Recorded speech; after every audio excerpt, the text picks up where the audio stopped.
Doubles எல்லாரும் எப்படி இருக்கீங்க? நான் நம்மளோட ஹரியா பார்த்து ரொம்ப நாள் ஆயிடுச்சுல. சரி, ஓகே, விடுங்க. நம்ம இனிமேல் கண்டினியூவா ஸ்டோரி பார்க்கலாம்.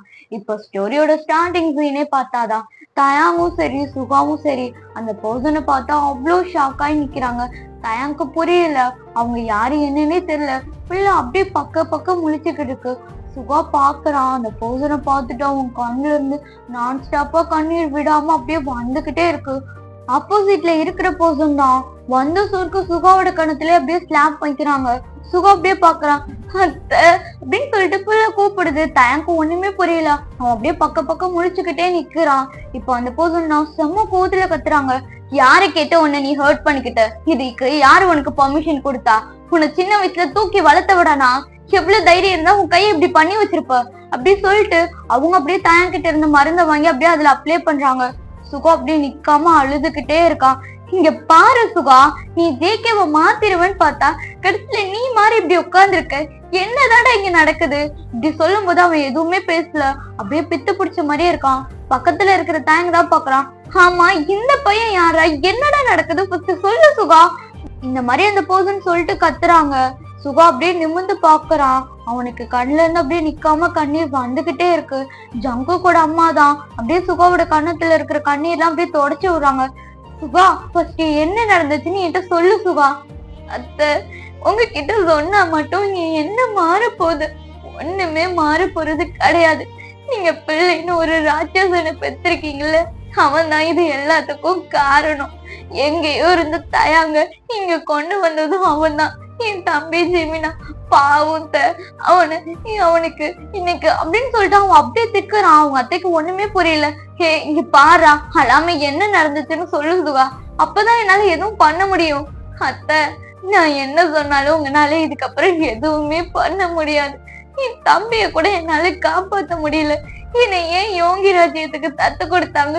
தத்து கொடுக்காமலே இருந்திருக்கலாம். நான் ஒரு கிங்காவும் இல்ல, ஒரு அண்ணனாவும் ஒழுங்கா இல்ல. எல்லா தப்பும் என்னாலதான் அப்படி சொல்லிட்டு போய் அப்படியே உட்காந்து அழுகுது. தயங்க அப்படியே பாக்குறான். இங்க என்ன நடக்குதுன்னு அவனுக்கு புரியல. வேணா ஜங்கு கூட அம்மாவை இவன் அத்தைங்கிறான். அதே மாதிரி அவங்க ரொம்ப பாசமா இருக்காங்க. தயங்க அப்படியே பாக்குறான். அவனுக்கு அப்படியே மண்டையெல்லாம் அப்படியே ஒரு மாதிரி வலிக்குது.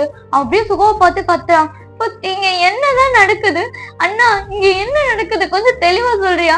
அவங்க என்னன்னா உன்னை ரொம்ப உரிமையா அவங்களோட பிள்ளை மாதிரி பேசுறாங்க, நீயும் அத்தை அத்தைங்கிற. எனக்கு புரியல, நான் இங்க என்ன நடக்குது அப்படி சொல்லிட்டு அவன் அழ ஸ்டார்ட் பண்ணிடுறான். சுகா அப்படியே பாக்குறான். இதுக்கப்புறமும் நம்மளால உண்மையை மறைக்க முடியாது சுகா. தயாங்க்கு தெரிய வேண்டிய நேரம் வந்துருச்சு. கண்டிப்பா நம்ம அவன் கிட்ட சொல்லிதான் ஆகணும் இப்படி சொல்லிட்டு அவன் அப்படியே நிமிர்ந்து பாக்குறான். இப்ப அப்படியே ஜங்கு கூட அம்மா தான் கிட்டக்க வராங்க. தயங்க அப்படியே பாக்குறாங்க. இங்க பாத்தியா, இந்த பையன் பார்க்க எவ்வளோ அழகா இருக்கான். நீ பாக்குறதுக்கு நிலா மாதிரியே இருக்கா, அவ்வளோ அழகா இருக்க அப்படி சொல்லிட்டு அவங்க அம்மா அப்படியே தயங்கோட கண்ணத்தை தான் சொல்றாங்க. தயங்க அப்படியே அந்த அழுகையோட பாக்குறான். இப்ப அப்படியே சுகாக்குதான் அவனுக்கு அவ்வளோ கோவம் வருது. வேணா அவங்க இருக்கிற சுச்சுவேஷனுக்கு இவங்க வேற இப்படி பேசுறது அவனுக்கு ரொம்ப காண்டாகுது. அவன் அப்படியே பாக்குறான். அத்தை, நீ பிள்ளைன்னு ஒண்ணு பெத்து வச்சிருக்க பாத்தியா? அதை நீ பெக்காமலே இருந்திருக்கலாம். தயங்க இங்க இருக்கிறது காரணமே உன் பிள்ளைதான் தெரியுமா? யாரும் அவன் இந்தியாவுக்கு போயிருந்திருக்கணும். இந்தியான்னு சொல்லும் போது அவங்க அம்மா அப்படியே திரும்பி பாக்குறாங்க. அவனா அப்படிங்கிற மாதிரி சுகாவும் அப்படியே மண்டையை ஆட்டுறான். அவனுக்கு என்ன சொல்றதுன்னே தெரியல. அப்படியே ஓடி போய் ஜங்கு கூட அம்மா தான் தயங்க அப்படியே ஹக் பண்ணிக்கிறாங்க. இங்க பாத்தியா, கடைசியா நீ வந்துட்ட, என் பையன் சொன்ன மாதிரியே உன்னை கொண்டு வந்துட்டா போலயே இப்படி சொல்லிட்டு அவங்க அப்படியே ஹக் பண்ணியா அவன்கிட்ட அப்படியே பேசிக்கிட்டு இருக்காங்க. தயங்கு ஒண்ணுமே புரியல. அவன் அப்படியே பாக்குறான். இந்த சைடு சுகா எதுவுமே பேசாம அவன் அப்படியே ஓரமா உட்கார்ந்துருக்கான். இப்ப அப்படியே தயங்கு தான் சுகா கிட்ட வந்து கேக்குறான், இங்க பாருண்ணா, என்ன சுத்தி என்ன நடக்குதுன்னு எனக்கு தெரியல. எனக்கு ரொம்ப தலை வலிக்குது. தயவு செஞ்சு என்ன நடக்குது? ஜங்குக்கும் உனக்கு என்ன ரிலேஷன்ஷிப்? ஃபர்ஸ்ட் அத சொல்லு. எனக்கு பைத்தியமே புடிச்சிரும் போல இருக்குடா இப்படி சொல்லிட்டு அவன் அப்படியே கீழே உட்காடுறான். சுகாதான் அப்படியே ஜங்கு கூட அம்மாவை பாக்குறாங்க. ஜங்குக்கு அம்மா எல்லாத்தையும் சொல்லு அப்படிங்கிற மாதிரி சொல்றாங்க. சுகா அப்படியே சொல்ல ஸ்டார்ட் பண்றான். இங்க பாரு தயாங், நான் வந்து ஜிம்னாவோட கூட பிறந்த அண்ணா.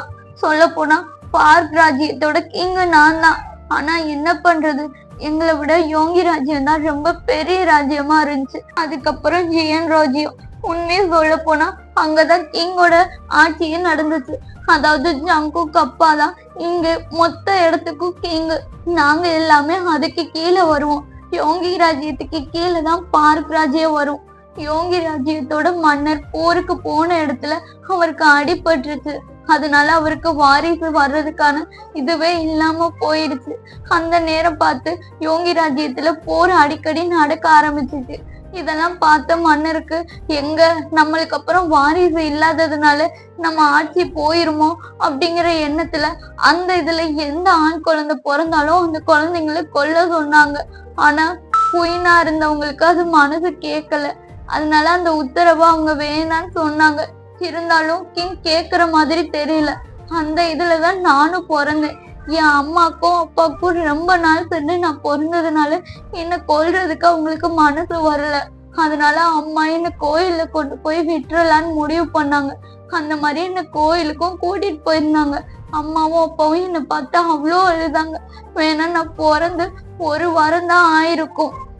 அம்மா அப்பாவுக்கு என்னை விடுறதுக்கு மனசே வரல. 1 வாரம் தான் ஆகுது. என் குழந்தை என் கூட இருந்து ஒரே 1 வாரம் தான் ஆகுது அப்படி சொல்லிட்டு அம்மா ரொம்ப அழுதுகிட்டு இருந்தாங்க. அந்த நேரத்துலதான் யோங்கி ராஜ்யத்தோட குயினும் அந்த இடத்துக்கு வந்திருந்தாங்க. அவங்க அங்க இருக்கிற ஏழைகளுக்கெல்லாம் அவங்க தானம் கொடுத்துக்கிட்டு இருந்தாங்க. அந்த இடத்துக்கு தான் நாங்களும் போயிருந்தோம். நான் ரொம்ப குழந்தையா இருந்ததுனால என் அம்மாக்கும் அப்பாவுக்கும் என்னை விட்டு பெரிய மனசே வரல. அவங்க 2 பேரும் அங்கேயே நீல் டவுன் பண்ணி அழுதுகிட்டு இருந்தாங்க. அந்த சமயம் யோங்கி ராஜ்யத்தோட குயினும் உள்ள வந்தாங்க. உள்ள வந்து பார்க்கும்போது இங்க என்ன நடக்குது அப்படிங்கிற மாதிரி அவங்க கேட்கும் போது நடந்த எல்லா விஷயத்தையும் என்னோட பேரண்ட்ஸ் சொன்னாங்க. இந்த மாதிரி எங்களுக்கு ஆண் வாரிசு பிறந்திருக்கு, அதை எங்களால கொல்ல முடியாது. ரொம்ப நாள் சென்று பிறந்ததுனால எப்படி எங்களால கொல்ல முடியும்? குழந்தையே இல்லாம கிடைச்ச வரோம், இவனை எப்படி எங்களால கொல்ல முடியும் அப்படி சொல்லிட்டு எங்க அம்மா என்ன அவங்க கிட்ட காட்டினாங்க. ஆனா என் அம்மா நினைச்சாங்க குயின் மனசு மாறி இந்த குழந்தைய கொல்ல வேணான்னு சொல்லிடுவாங்கன்னு. ஆனா அதுக்கு பதிலாக அங்க நடந்தது வேற. அவங்க அவங்க கூட கூட்டிட்டு போறேன்னு சொல்லி என் பேரண்ட்ஸ் கிட்ட கேட்டாங்க. என் பேரண்ட்ஸ்க்கு என்ன சொல்றதுன்னே தெரியல. என் அம்மா அப்படி அழுதாங்க. என் குழந்தைய எப்படி உங்ககிட்ட என்னால கொடுக்க முடியும்? உங்களுக்கே நாளைக்கு ஒரு வாரிசு வந்துருச்சுன்னா என் குழந்தை நிலைமைக்கு என்ன ஆகும் அப்படி சொல்லி ரொம்ப அழுதுகிட்டு இருந்தாங்க. ஆனா அப்ப குயின் சொன்னாங்க, இவன் தான் யோங்கி ராஜ்யத்தோட கிங்கா ஆவான். இனிமேல் இவன் எங்களோட வாரிசு. நீங்க கொண்டு போனாலும் இவனை கொல்லதான் சொல்லுவாங்க. அதுக்கு பேசாட்டுக்கு எங்க கிட்ட தத்து கொடுத்துருங்க. இவனை நான் நல்லா பாத்துக்கிறேன்னு சொல்லி அங்க இருந்து என்ன வாங்கிட்டு போயிட்டாங்க. என் அம்மாக்கும் அப்பாவுக்கும் என்ன பெரிய மனசே வரல. அடிக்கடி என்ன பார்க்கணும்னு அவங்க ட்ரை பண்ணிக்கிட்டே இருந்தாங்க. ஆனா எங்க நான் பார்த்தா அவங்க மேல பாசம் வந்துடும்னு சொல்லிட்டு யோங்கி ராஜ்யத்துல இருந்து கிங்கும் போயினும் என்னோட அப்பா அம்மாவும் பார்க்க அனுமதிக்கவே இல்லை. ஆனா இவங்களும் என் மேல ரொம்ப பாசமா தான் இருந்தாங்க. கரெக்டா நான் போய் 6 மாசம் தான் ஆடுச்சு. அதுக்குள்ளயுமே அந்த ராஜ்யத்தோட கிங்கு நான் தான் சொல்லி என்ன அனௌன்ஸ் பண்ணாங்க. அந்த இடத்துல எங்க அப்பாவும் இருந்தாங்க. அதை பார்த்து ரொம்ப சந்தோஷப்பட்டாங்க. ஆனா மத்தவங்க எல்லாம் அதுக்கு அலோ பண்ணவே இல்லை. ஏன்னா இது கிங்கோட வாரிசு கிடையாது, இது யாரோடைய குழந்தை, அதை கொண்டு வந்து எப்படி ராஜ்யத்தோட வாரிசு ஆக்குவீங்க அப்படி இப்படின்னு சொல்லி சண்டை போட்டுக்கு இருந்தாங்க. அந்த இடத்துக்கு தான் ஜேகேவோட அப்பா வந்தாங்க. அவங்க வந்து சப்போர்ட் பண்ணாங்க. யாரு பெத்திருந்தா என்ன, குழந்தைங்கிறது எல்லாமே ஒண்ணுதானே. இந்த குழந்தை எப்படி வளருதோ வைக்குதோ அது தேவை கிடையாது. இத வளர்க்குறவங்க யாரு, இந்த குழந்தை எந்த முறையில வளருது அது மட்டும்தான் முக்கியம். அதை பார்த்தா இந்த குழந்தைய யோங்கி ராஜ்யத்தோட வாரிசா நானே ஏத்துக்கிறேன் அப்படின்னு சொல்லிட்டு யோங்கி ராஜ்யத்துக்கு அவர் முழு சப்போர்ட் பண்ணாங்க. அதை பார்த்துதான் என்னோட வளர்ப்பப்பா உங்களோட தங்கச்சியை கல்யாணம் பண்ணி கொடுத்தாங்க. இப்படியேதான் ரொம்ப நாட்கள் சந்தோஷமா போனுச்சு. முக்காவாசி சொல்ல போனா என்ன அவங்க சொன்னதை விட அதிகமாவே சந்தோஷமா பார்த்துக்கிட்டாங்க. நான் என் அத்தை கூட தான் அதிகமா வளர்ந்தேன். எனக்கு 2 வயசா இருக்கும் போதுதான் ஜேகே பிறந்தான். ஜேகே பார்க்கவே அவ்வளோ கியூட்டா அவ்வளோ அழகா இருப்பான். அவனை முதல்ல தூக்குனது நான் தான். நாங்க 2 பேரும் சின்ன வயசுல ஒன்னாதான் வளர்ந்தோம். எங்க நாட்கள் எல்லாமே ரொம்ப சந்தோஷமா தான் போனுச்சு. அதுவும் ஒரு 6 வயசு வரைக்கும் தான். ஜேகேக்கு 7 வயசானுச்சு. அதுக்கப்புறம் அவங்க அப்பா உடம்பு சரியில்லாம படுத்துட்டாங்க. ஜேகே சரியா சாப்பிட மாட்டான், தூங்க மாட்டான். அவனை ஃபுல்லா நான் தான் டேக் கேர் பண்ணிக்கிடுவேன். என் கூட தான் தூங்குவான். நான் இருந்தா மட்டும் சாப்பிடுவான். என் கூட மட்டும்தான் விளையாடுவான். மத்த யாருக்கிட்டையுமே எதுவுமே பேச மாட்டான். இப்படியேதான் நாட்கள் எல்லாமே கடந்து போனுச்சு. ஜேகேவோட அப்பாவுக்கு ரொம்ப உடம்பு சரியில்லாம போயிருச்சு. அதனால நாங்க உலகத்துல இருக்கிற எல்லா டாக்டர்ஸையுமே வர வச்சோம். இந்தியாவுக்கும் அப்படிதான் போயிருந்தோம். அப்பதான் நாங்க தயாங்கோட அப்பாவையும் அம்மாவையும் மீட் பண்ணோம். அப்ப தயாங் வயித்துல இருந்தா. தயாங்கோட அம்மாவும் எங்க கூட கொரியாக்கு வந்து இருந்தாங்க. இப்படி சொல்லும் போது தயாங் அப்படியே ஷாக்லயே பாக்குறான், எவ்வளவு விஷயங்கள் நம்மள்ட்ட இருந்து மறைச்சிருக்காங்க அப்படின்னு சொல்லிட்டு. பிள்ளைக்கு அப்படியே கண்ணெல்லாம் கலங்குது. சுகா அப்படியே ஸ்டோரி சொல்லதான் ஸ்டார்ட் பண்றான். தயாங்கோட அம்மாவும் அப்பாவும் கொரியாக்கு வந்தாங்க. வந்து ஜங்குக்கோட அப்பாவை பார்த்தாங்க. ஆனா எந்த மருந்துமே அவங்க பாடியில வேலை செய்யவே இல்லை. போக போக ரொம்ப மோசமா தான் போனுச்சு. அப்ப ஜங்குக் தயாங்கோட அம்மாவும் பார்த்தான். அவங்களோட வயிறு ரொம்ப பெருசா இருக்குன்னு அந்த பெல்லியெல்லாம் தொட்டு பார்த்துக்கிட்டு இருந்தான். அப்ப அவன் சொன்னான், உள்ள என்ன இருக்கு அப்படின்ட்டு அவங்க கேட்கும் போது அவங்க அம்மா சொன்னாங்க, உள்ள குட்டி பாப்பா இருக்கு. அப்ப இவன் பிறந்தானா என் கூட விளையாடுவானா, இவனுக்கு என்ன பிடிக்குமா அப்படிங்கிற மாதிரி குட்டி ஜங்குக் கேட்டுக்கிட்டே இருந்தான். அவங்க அம்மா விட்டு கொஞ்சம் கூட ஜங்குக் பிரியவே மாட்டான். அவங்க அப்பாக்கு இப்படி உடம்பு சரியில்லைங்கிறதோட அவன் கண்டுக்கிற கூட இல்லை. அவனை பொறுத்த வரைக்கும் தயங்க அம்மா கூடயும் தயங்க எப்ப வெளியே வருவான்னு மட்டும்தான் நினைச்சுக்கிட்டு இருந்தான். கரெக்டா அதுக்கான டேயும் வந்துச்சு. ஜங்குக் காலையில இருந்து தயங்கோட அம்மாவோட வாசல்லே தான் உட்கார்ந்துருந்தான். அந்த குழந்தை சவுண்டு கேட்கற வரைக்கும் அவன் அங்க இருந்து எந்திரிக்கவே இல்லை. அவன் அப்படியே வெயிட் பண்ணிக்கிட்டே இருந்தான். கரெக்டா அந்த அந்த குழந்தையும் பிறந்துச்சு. அந்த குழந்தைய பார்த்தா அவ்வளவு சந்தோஷப்பட்டான். ஃபர்ஸ்ட் தூக்குனதே ஜங்குக் தான். அந்த குழந்தைய விட்டு கொஞ்சம் கூட பிரியவே இல்லை. அவன் அப்படி பார்த்து பார்த்து ரசிச்சுக்கிட்டு இருந்தான். அந்த குழந்தைக்கு தயாங்கன்னு அவன் தான் பேரும் வச்சான். இப்படி சொல்லும் போது தயாங் அப்படியே ஷாக்லயே பாக்குறான். அவனுக்கு அவ்வளவு கண்ணெல்லாம் கலங்குது. வேணா ஜங்குக் இப்பெல்லாம் இருந்திருப்பான் அப்படிங்கறத அவன் கொஞ்சம் கூட எக்ஸ்பெக்ட் பண்ணி இருந்திருக்க மாட்டான். அப்படியே சுகாவை தான் பாத்துக்கிட்டு இருக்கான். அவனோட கையெல்லாம் பிடிச்சிட்டு அவனுக்கு ப்ராமிஸ் பண்ணி கொடுத்தான், லைஃப்ல நீ எங்க இருந்தாலும் சரி உன்னை தேடி நான் வரவேன், அப்படி இல்லாட்டினா என்ன தேடி உன்னை வர வைப்பேன். ஆனா உன்னை வேற யாருக்கும் நான் சொந்தமாக்க விடவே மாட்டேன். நீ எனக்கு சொந்தம், என் கூட மட்டும்தான் இருக்கணும்னு சொன்னான். ஆனா என்ன பண்றது, யாரு வந்தாலும் அவங்க கிளம்பிதானே ஆகணும். ஜங்குக்கோட அப்பாவுக்கு ரொம்ப உடம்பு சரியில்லாம இருக்கிறதுனால தயங்கோட அப்பாவும் அம்மாவும் எவ்வளவோ ட்ரீட்மெண்ட் பண்ணாங்க. அது வரைக்கும் தயங்க பார்த்துக்கிட்டது ஜங்குக் தான். யாருமே தயாங் கிட்ட அவன் வரவே விடல. அவங்க அம்மாவை கூட அவன் பார்க்க அலோவ் பண்ணவே இல்லை. தயாங் பசின்னு அழுகும் போது மட்டும்தான் ஜங்குக் அவங்க பேரண்ட்ஸ் கிட்டே தயங்க கொடுப்பான். அது வரைக்கும் கொடுக்கவே மாட்டேன்னு அவ்வளோ அடம் பிடிப்பான். இப்படியேதான் டேஸ் எல்லாமே ஸ்கிப் ஆனிச்சு. ஜங்குக்கோட அப்பா ஒரு நாள் இறந்து போயிட்டாங்க. அதுக்கப்புறம் தயாங் அம்மாவுக்கும் தயாங் அப்பாவுக்கும் இங்க இருக்கிறதுல எந்த யூஸுமே இல்லைன்னு தெரிஞ்சுட்டு அவங்க ரிட்டர்ன் இந்தியாவுக்கு கிளம்பிட்டாங்க. ஜங்குக் அவங்க அப்பா இறந்ததுல ரொம்ப உடஞ்சிட்டான். வேணா அவனை சுத்தி எதிரிக்கு மட்டும்தான் இருந்தாங்க. அப்ப ஜங்குக்கு வெறும் 7 வயசுதான். அவன் அப்படியே அழுதுட்டு நின்னுக்கிட்டு இருந்தான். நான் அவனை பார்க்கும் போது அந்த சிம்மாசனத்துக்கு கீழே அப்படியே அழுதுகிட்டு இருக்கும் போது எனக்கு என்ன சொல்றதுன்னே தெரியல. நான் கிட்டக்கு போய் ஜங்குக் கிட்ட கேட்டேன், எதுக்கு ஜங்குக் நீ இப்படி அழுகுற, ஏன் என்ன ஆச்சு அப்படிங்கிற மாதிரி அவன் கிட்ட பேசும்போது சொன்னான், நான் ரொம்ப சின்ன பையனா இருக்கேனா, என்னால என் அம்மாவை கூட பாத்துக்க முடியாதா, நான் என் ராஜ்யத்தை எதிரி ராஜ்யத்துக்கு விட்டு கொடுக்க சொல்றாங்க யோன், நான் என்ன பண்ணுவேன். இங்க பாரு, எல்லாருமே என்ன மிரட்டுறாங்க, அப்பா இறந்துட்டாங்கல்ல, அதனால நீ ஒரு ராஜ்யத்தை ஒழுங்கா என்கிட்ட கொடுத்துரு, நீ பார்க்கவே சின்ன பையனா இருக்க, அதனால உன்னை எதுவும் பண்ண கூடாதுன்னு சொல்றேன். அப்படி எல்லாரும் என்ன மிரட்டுறாங்க, நான் என்ன பண்றது, எனக்கு ரொம்ப பயமா இருக்கு அப்படியே சொல்லிட்டு அந்த குழந்தை அழும்போது எனக்கு என்ன சொல்றதுன்னே தெரியல. நான் அந்த குழந்தைய சமாதானப்படுத்துறதுக்காண்டி நான் சொன்னேன், எப்பவுமே உன் கூடயே இருப்பேன், உன்னை விட்டு நான் எப்பவும் போக மாட்டேன், நீ இந்த ராஜ்யத்தை ரூல் பண்ணும்போது உனக்கு எப்பவும் பாதுகாப்பு தர மாதிரி நான் உன் கூட இருப்பேன். அப்போ அவன் சொல்லிக்கிட்டு இருந்தான், நீங்க எப்படி லைஃப் லாங் என் கூட இருக்க முடியும், அதெல்லாம் உங்களால என் கூட இருக்க முடியாது.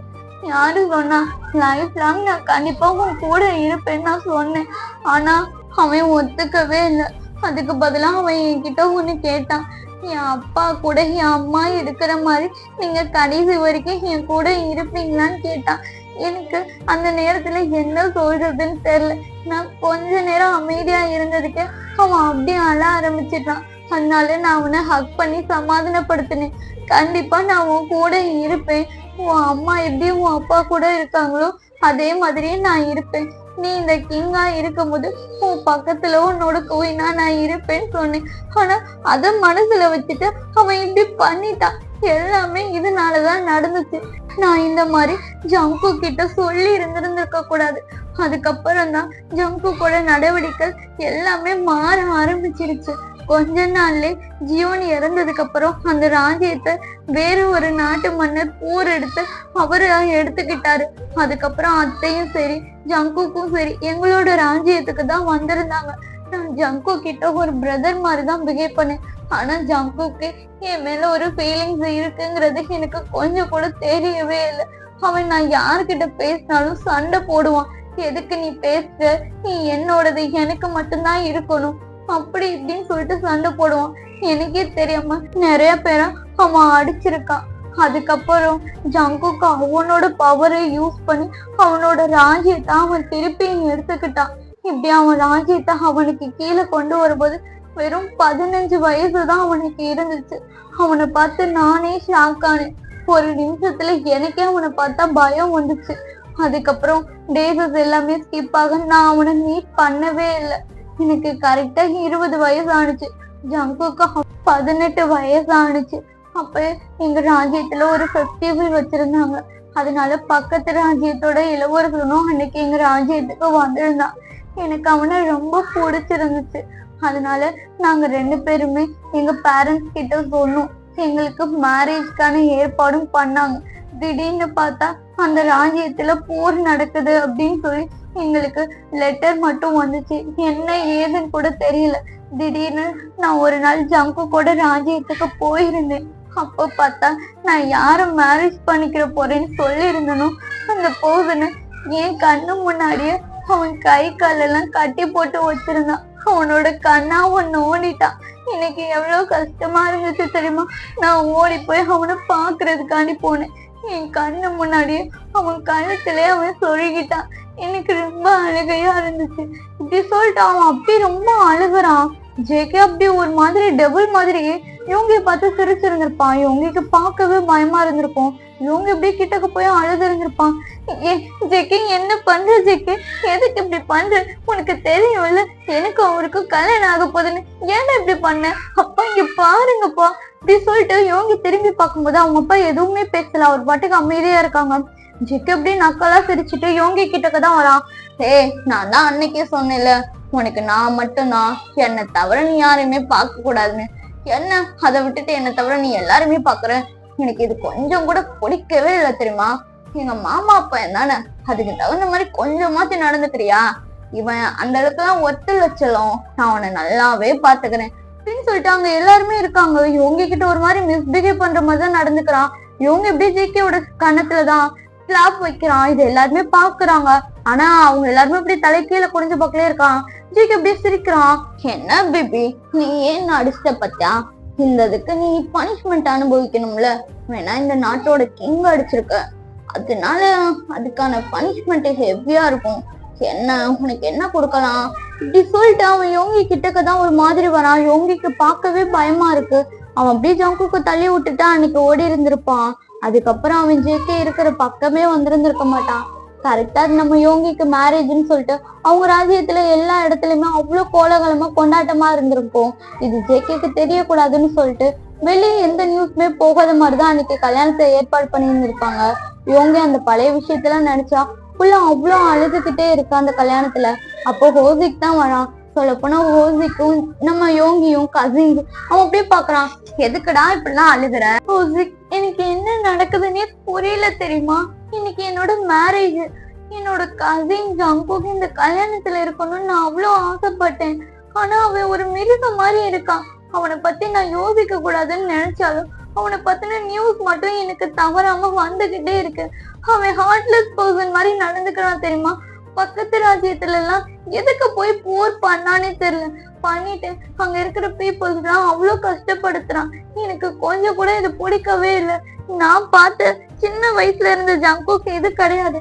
யாருக்காவது அடிபட்டுச்சுன்னு கேட்டா கூட அவன் அவ்வளவு ஃபீல் பண்ணுவான். இப்ப என்னன்னா அவனே ஒரு பர்சனை காயப்படுத்துறான். இவங்க இப்படி பேசிக்கிட்டு இருக்கும்போது வெளியே போர் நடக்கிற மாதிரி சத்தம் எல்லாம் கேக்குது. ஹோசிக்கும் சரி நம்ம யோங்கியும் சரி சம்ம பயத்திலே பாக்குறாங்க.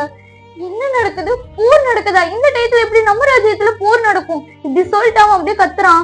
ஹோசிக் பாக்குறான், எனக்கு எந்த இன்ஃபர்மேஷனுமே வரலடா, இந்த போர் எல்லாமே திடீர்னு தான் நடக்குது, வா வெளியே போய் பார்க்கலாம் அப்படி சொல்லிட்டு 2 பேருமே வெளியே வராங்க. நம்ம யோகி எப்படின்னு பாத்தீங்கன்னா அந்த மேரேஜ் ட்ரெஸ்ல தான் வந்திருந்திருப்பான். வெளியே பார்த்தா ஜங்குக் தான் அப்படியே ரத்த கலவரையில நிக்கிறான். பக்கத்துல பார்த்தா ஒரு பர்சன் இருக்காங்க. அந்த பர்சனை பார்த்துட்டு தான் சுகம் அப்படியே மறைக்கிறான். ஜேகே இப்படி இருக்கிறது காரணமே அந்த பர்சனோட அப்பா தான். அவன் அப்படியே மறைச்சிட்டு நிக்கிறான்.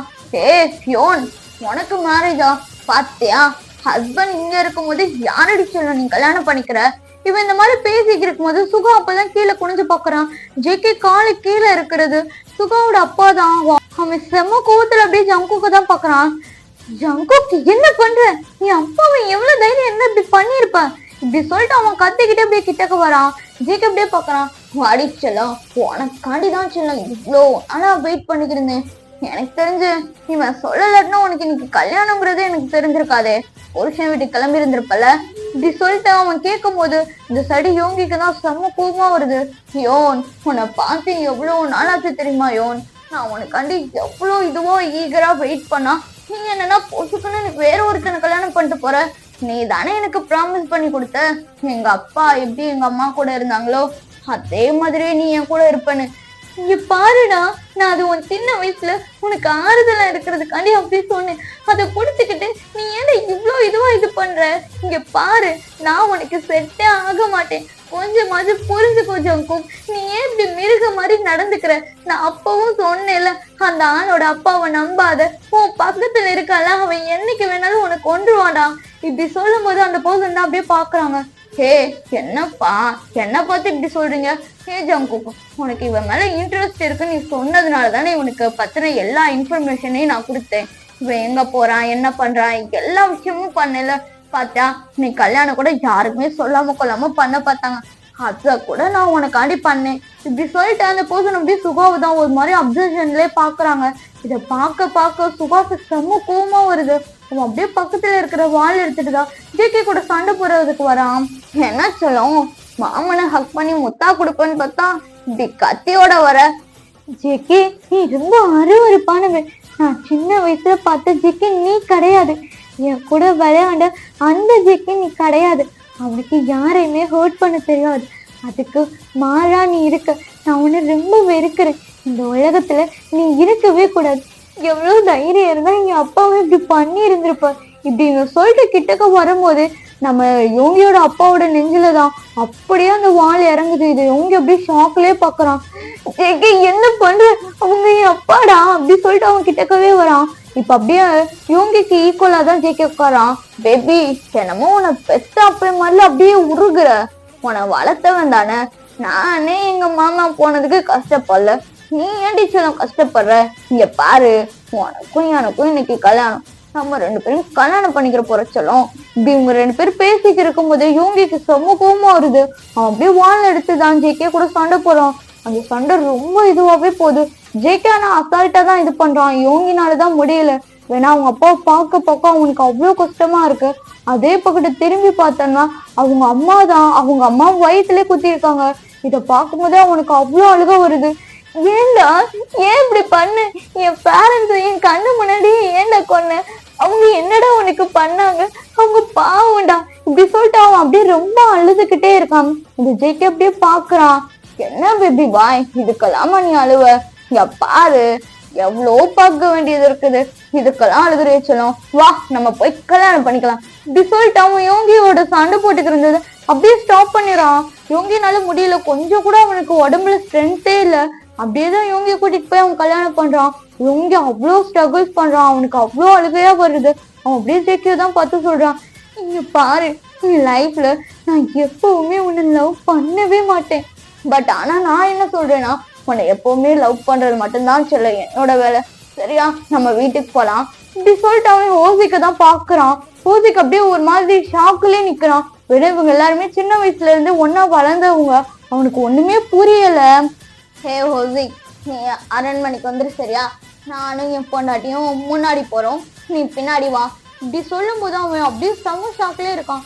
சன்ஷைன் அப்படியே எல்லாரையும் வெறிக்க வெறிக்க பார்த்துட்டு இருக்கோம். ஆப்போசிட்ல இருக்கிற பர்சன் தான் பாக்குறாங்க. என்ன சொன்னது காதுல விழுந்துச்சா விழலையா? அரண்மனைக்கு போலாமா? இப்படி சொல்லிட்டு அவன் ஹோசிக்கோட கையை தான் பிடிச்சி இழுக்கிறான். ஹோசிக்கு அப்படியே அந்த கையை தட்டி விட்டுறான். என்ன நடக்குதுங்க? இந்த ராஜ்யம் எப்படி இருந்துச்சு? ஆனா நீங்க உள்ள வந்த உடனே ஒரு உயிர் கூட இல்லை.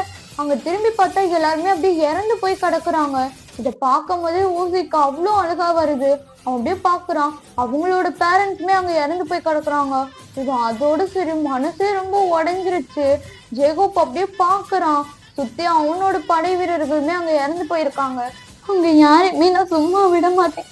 என்னோட பேரண்ட்ஸ் இவங்க இந்த மாதிரி சொல்லிக்கிட்டு இருக்கும் போதே ஆப்போசிட்ல இருக்கிற பர்சன் தான் அப்படியே ஹோசிக்கோட வாயதான் பொத்துறாங்க. ஹோசிக்கு அப்படியே செம்ம ஷாக்லயே பாக்குறான். என்னை விடுடா, என்னை விடு அப்படின்னு சொல்லிட்டு அவன் அவ்வளவு ஸ்ட்ரகிள் பண்ணிக்கிட்டு இருக்கான். அந்த பர்சன் அதோட ஹோசிக்கு அங்க இருந்து கூட்டிட்டு போனால்தான். அதுக்கப்புறம் ஹோசிக்கு என்ன ஆச்சுன்னே தெரியல. சுகம் அப்படியே ஸ்டோரி எல்லாத்தையும் சொல்லி முடிக்கணும். அவன் கண்ணுல இருந்து அவ்வளோ கண்ணீரா வருது. தயாங்க்கு என்ன சொல்றதுன்னே தெரியல. அவன் அப்படியே எதுவுமே பேசாம அந்த ரூமை விட்டு வெளியே போயிடறான். இவன் பெட்லயே உட்காந்து அப்படியே அழுதுகிட்டு இருக்கான். அதுவே இந்த சைடு நம்ம ஜெகே சைடு பார்த்தோம்னா ஜிக்கு அப்படியே ஜிம்னாவை தான் ஹக் பண்ணி அவ்வளோ டைட்டா தூங்கிக்கிட்டு இருக்கான். ஆனா ஜிம்னா தூங்கவே இல்லை. அவன் கண்ணுல இருந்து அப்படியே கண்ணீரா வந்துகிட்டு இருக்கு. ஜிக்கு அப்பதான் எந்திரிச்சு பாக்குறான். ஹே பேபி டான்ஸ், நீ இன்னும் அழுதுகிட்டே இருக்க. நம்மளுக்குள்ள எல்லாமே முடிஞ்சிருச்சு தெரியுமா? நீ எனக்கு சொந்தம், நான் உனக்கு சொந்தம். இப்படியா அழுதுகிட்டே இருந்தேன்னா வச்சுக்கோ, உனக்கு இன்னும் ஸ்ட்ரென்த் இருக்கு, நான் இன்னும் ஹெவியா பண்ணிட போறேன். இப்படி சொல்லிட்டு அவன் நெக்ல எல்லாம் ஒரு மாதிரி கிஸ் பண்ணிக்கிட்டே இருக்கான். தள்ளி போ, தள்ளி போன்னு சொல்றேன், நீ மட்டும் தள்ளி போ. ஏன் இப்படிலாம் பண்ற? எனக்கு இது பிடிக்கல. ஆனா என்ன பண்றது பேபி பாய், எனக்கு இது ரொம்ப பிடிச்சிருக்கு. சும்மா சொல்லக்கூடாது, செம்மையா இருக்கு தெரியுமா? அப்படியே சொல்லிட்டு அவன் நெக்கெல்லாம் அப்படியே கிஸ் பண்ணிக்கிட்டு இருக்கான். இந்த சைடு ஜிம்ல அப்படியே தள்ளி விட்டுக்கிட்டே இருக்கான். எனக்கு இது பிடிக்கல, என்னை விட்டு தள்ளி போச்சு அங்கு சொல்றேன், தள்ளி போ, தள்ளி போடா. இப்படி சொல்லிட்டு புள்ள ரொம்ப ஸ்ட்ரகிள் பண்ணிக்கிட்டே இருக்கு. ஆனா ஜங்கோ கேக்குற மாதிரிலாம் இல்ல. அவன் திருப்பி அப்படியே ஜிம்னா கூட ஒரு மாதிரி பிசிக்கல் ரிலேஷன்ஷிப்ல தான் இருக்கிறான். சரி ஓகேடா, இதோட இந்த ஸ்டோரியை நான் இங்க ஸ்டாப் பண்றேன். இந்த அன்கட்டை வேணா நான் தூக்கி டெலிகிராம்ல போடுறேன்டா, எனக்கு வாய் வலிக்குது. சரியா? பாருங்க, டாட்டா, பாய் பாய்.